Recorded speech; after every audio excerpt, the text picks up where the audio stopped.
Hi കൂട്ടുകാരെ, എല്ലാവർക്കും സുഖമാണോ?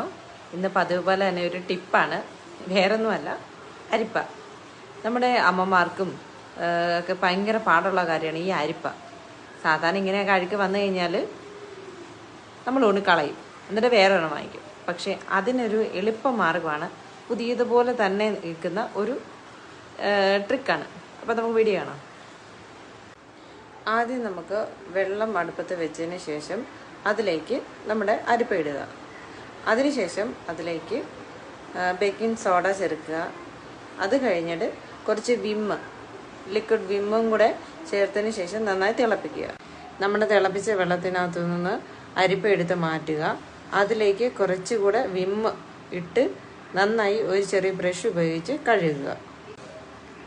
അരിപ്പ ഒരു ബ്രഷ് ഉപയോഗിച്ച് കഴുകാൻ ശ്രമിക്കുക. കാരണം വെച്ചാൽ അതിനകത്തുള്ള അഴുക്കുകൾ പോകാനാണ്. ഇതിന് ശേഷം നമുക്ക് നല്ല വെള്ളത്തിൽ കഴുകി എടുക്കാവുന്നതാണ്. അതിനുശേഷം നല്ല വെള്ളത്തിൽ നമ്മൾ അരിപ്പ കഴുകിയെടുക്കുക. വീഡിയോ ഇഷ്ടമായിട്ടുണ്ടെങ്കിൽ ലൈക്ക് ചെയ്യണം, കമൻറ്റ് ചെയ്യണം, ഫോളോ ചെയ്യണം. അപ്പം അടുത്തൊരു വീഡിയോ ആയിട്ട് വരാം. ടാറ്റാ.